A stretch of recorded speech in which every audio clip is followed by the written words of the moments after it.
أعوذ بالله من الشيطان الرجيم. بسم الله الرحمن الرحيم. بل كذبوا بما لم يحيطوا بعلمه ولما يأتهم تأويله كذلك كذب الذين من قبلهم فانظر كيف كان عاقبة الظالمين. ومنهم من يؤمن به ومنهم من لا يؤمن به وربك أعلم بالمفسدين. صدق الله العظيم. سبحانك لا علم لنا إلا ما علمتنا إنك أنت العليم الحكيم.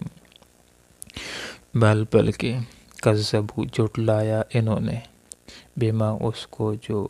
لم یحیطوا احاطہ نہیں کیا انہوں نے، بعلمہ اس کے علم کا، ولما یأتہم اور ابھی تک نہیں آئی ان کے پاس تأویل اس کی حقیقت، کذالک اسی طرح کذب جھٹلایا تھا الذین ان لوگوں نے من قبلہم جو ان سے پہلے تھے، فانظر پس دیکھو کیفا کیسے کانا ہوا عاقبت برا انجام الظالمین ظالموں کا۔ ومنہم اور ان میں سے بعض ایسے من جو یؤمن ایمان لے آئیں گے بھی اس کے اوپر، ومنہم اور ان میں سے بعض ایسے من جو لا یؤمن ایمان نہیں لائیں گے بھی اس پر، وربک اور تیرا رب عالم خوب جانتا ہے بالمفسدین فسادیوں کو۔ جب آپ صلی اللہ علیہ وسلم نے یہ قرآن مجید عظیم الشان لوگوں کے سامنے پیش کیا کہ لوگوں یہ اللہ رب العالمین کا کلام ہے، اللہ نے تمہاری ہدایت کے لیے میرے اوپر نازل کیا ہے، تو کچھ لوگوں نے لوگوں کو قرآن سے دور کرنے کے لیے اور آپ صلی اللہ علیہ وسلم سے دور کرنے کے لیے یہ کہنا شروع کر دیا کہ آپ صلی اللہ علیہ وسلم نے اس قرآن کو اپنی طرف سے لکھا یا کسی بندے سے سیکھتے ہیں اور اللہ رب العالمین کی طرف اس کو منسوب کر دیتے ہیں۔ ایسے لوگوں کو قرآن کے اندر چیلنج بھی دیا گیا کہ اگر یہ بات کہتے ہو کہ آپ صلی اللہ علیہ وسلم نے اپنی طرف سے لکھا ہے تو تم بھی عربی جاننے والے ہو، سب مل کر کے اس کی طرح کا ایک قرآن لے آؤ یا 10 صورتیں لے آؤ یا ایک صورت بنا لو۔ وہ ایسا نہ کر سکے۔ ان قرآن کو جھٹلانے والوں کے بارے میں اللہ تعالیٰ نے یہ بات ارشاد فرمائی، بل حقیقت بات ہے کہ کذبوا انہوں نے جھٹلا دیا اس قرآن مجید عظیم شان کو کہ جس کے علم کا انہوں نے احاطہ کیا ہی نہیں،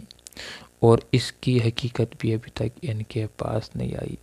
اس آیت کا ایک مطلب علماء حضرات نے یہ ذکر کیا ہے کہ جب قرآن مجید عظیم الشان کے اندر انہوں نے اپنے رسوم اور رواج کی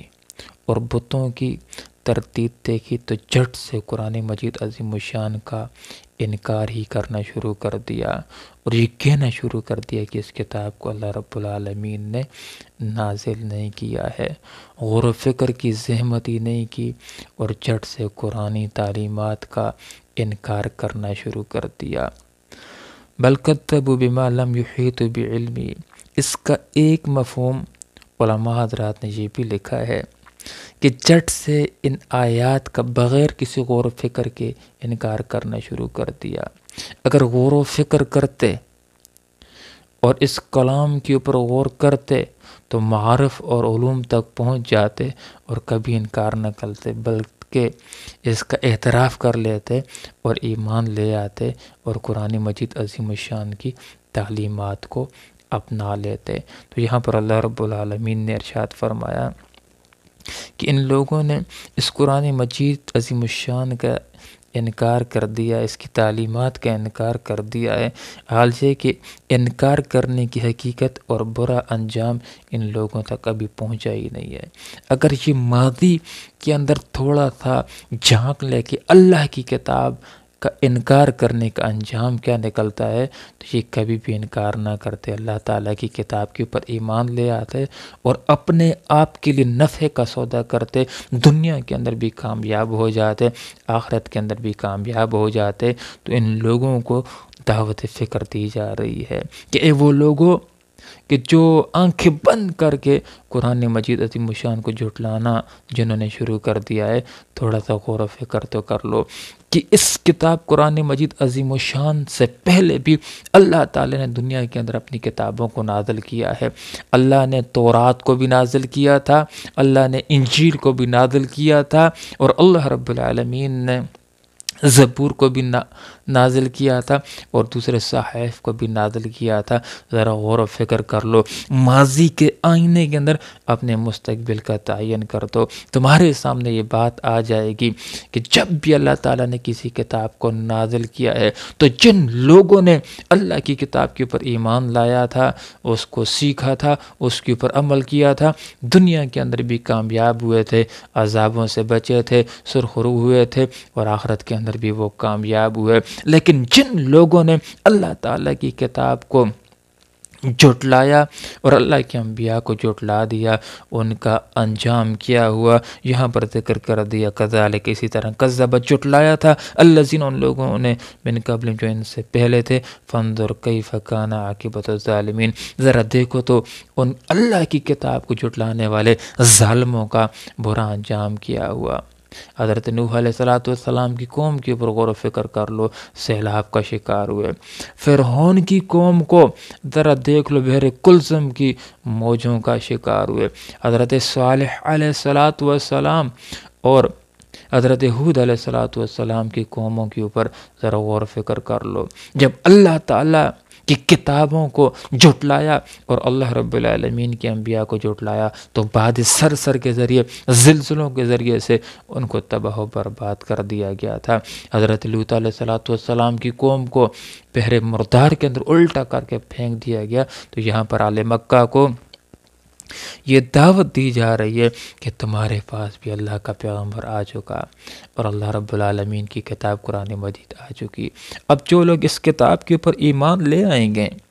اور اللہ کے نبی کے اوپر ایمان لے آئیں گے، اپنے مستقبل کو بنا لیں گے، کامیاب ہو جائیں گے، دنیا کے اندر بھی کامیاب ہو جائیں گے اور آخرت کے اندر بھی کامیاب ہو جائیں گے۔ تو اللہ رب العالمین نے ارشاد فرمایا وَمِنْهُمْ، اور ان میں سے بعض ایسے ہیں من یؤمن بھی، جو اس کتاب کے اوپر ایمان لے آئیں گے، وہ لوگ کہ جو اعتدال کا ذہن رکھنے والے ہیں، جو تعصب سے، ضد سے، اٹدرمی سے پاک ہیں، جن کی سوچ یہ ہوتی ہے کہ ہم بات کو سنیں گے، اچھی بات ہوئی تو قبول کر لیں گے، بری بات ہوئی تو چھوڑ دیں گے، یہ ایسے لوگ ہوتے ہیں کہ جو ایمان لے آئیں گے۔ حضرت عمر رضی اللہ عنہ جیسے لوگ ایمان لے آئیں گے کہ جنہوں نے اپنی بہن سے کلام کو سنا تھا، دل و دماغ کی دنیا تبدیل ہو گئی تھی، پہلے مارنے کے ارادے سے جا رہے تھے، اب کلمہ پڑھنے کے ارادے سے جا رہے ہیں۔ حضرت طفیل بن عمر دوسی رضی اللہ عنہ مکہ کو آئے، لوگوں نے ان کے کانوں کے اندر یہ بات ڈال دی کہ آپ صلی اللہ علیہ وسلم کے پاس نہیں جانا ہے، ان کے کلام کو نہیں سننا ہے، جو بھی ان کے کلام کو سن لیتا ہے، ایمان لے آتا ہے، وہ اپنوں کا بھی مخالف ہو جاتا ہے، اس کے گھر کے اندر اختلاف آ جاتا ہے، وہ اوروں سے جدا ہو جاتا ہے، وہ آپ صلی اللہ علیہ وسلم کا ہو کر کے رہ جاتا ہے۔ طفیل بن عمر دوسی رضی اللہ عنہ نے اپنے کانوں کے اندر روئی بھی لگا لی تھی کہ کہیں غلطی کی وجہ سے بھی آپ صلی اللہ علیہ وسلم کے کلام کے کلمات میری کانوں کے اندر آ نہ جائیں، لیکن پھر خود ہی اپنے آپ کو ملامت کیا کہ اے طفیل، تو بڑا آدمی ہے، تو سمجھدار آدمی ہے، تو اپنے علاقے کا سردار ہے، تو شاعر ہے، آپ صلی اللہ علیہ وسلم کی بات کو سن لینے میں حرج ہی کیا ہے۔ چلے گئے، آپ صلی اللہ علیہ وسلم کے ساتھ ملاقات کرتے ہیں، جس وقت اللہ تعالیٰ کے کلام کو سنا تو کلمہ پڑھ لیا، ایمان لے آئے۔ تو یہاں پر فرمایا وَمِنْهُمْ، ان میں سے بعض ایسے من یؤمن بھی، جو اس کتاب کے اوپر ایمان لے آئیں گے، جو بھی معتدل ذہن رکھنے والا ہوگا، جو بھی غور و فکر کرنے والا ہوگا، اس کا دل گواہی دینا لگ جائے گا کہ یہ کتاب اللہ کی کتاب ہے، یہ ہدایت کی کتاب ہے، یہ رہنمائی کرنے والی کتاب ہے، اس کے سارے اصول، اس کے سارے ضابطے انسانیت کو ترقی دینے والے ہیں، کامیابی دینے والے ہیں۔ وہ اس کتاب کو تسلیم کرے گا، مانے گا، اس کے اوپر ایمان لے آئے گا، اس کو اللہ کی کتاب سمجھنا شروع کر لے گا۔ اور فرمایا ان میں سے بعض ایسے ہیں من لا یؤمن بھی، جو اس کی پر ایمان نہیں لائیں گے، جو ضدی ہیں، جو ہٹ درم ہیں، جو متعصب ہیں، جو ابو جہل، ابو لہب، اخنس بن شریک، عاص بن وائل جیسے لوگ ہیں جنہوں نے پہلے سے یہ عزم کر رکھا ہے کہ ہم نے مان کر کے نہیں دینا ہے، تو یہ ایسے لوگ ہیں کہ جو ایمان نہیں لائیں گے، یہ فسادی لوگ۔ وَرَبُّكَ أَعْلَمُ بِالْمُفْسِدِينَ، اور تیرا رب ان لوگوں کو جو فساد کرنے والے ہیں ان کو خوب جاننے والا ہے۔ ان آیات کے اندر ہمارے سامنے یہ بات آ جاتی ہے کہ ہمیں چاہیے کہ ہم بات کو غور سے سنا کریں، اس نیت کے ساتھ کہ بات اچھی ہو تو ضرور مانیں گے اور عمل کریں گے، اور بات اچھی نہ ہو تو اس کو رد کر دینے کے اندر کوئی حرج نہیں ہوتا، جو بری بات اس کو رد کر دینا چاہیے۔ یہاں پر ہمارے سامنے یہ بات آ جاتی ہے کہ قرآن و حدیث کی ساری باتیں اچھی ہیں، ساری باتیں پیاری ہیں، انسان کی کامیابی کے لیے ان باتوں کو سننا، ان کو پڑھنا، ان کے اوپر عمل کرنا دنیا میں بھی کامیاب ہونے کے لیے اور آخرت میں بھی کامیاب ہونے کے لیے ضروری ہے۔ آپ صلی اللہ علیہ وسلم نے حجۃ الوداع کے موقع کے اوپر ارشاد فرمایا تھا، لوگو تمہارے درمیان دو چیزوں کو چھوڑ کر کے جا رہا ہوں، ان کو مضبوطی سے تھامے رہو گے تو کبھی گمراہ نہیں ہوگے۔ ایک اللہ کی کتاب ہے اور ایک آپ صلی اللہ علیہ وسلم کی سنت۔ اللہ رب العالمین سے دعا کرتے ہیں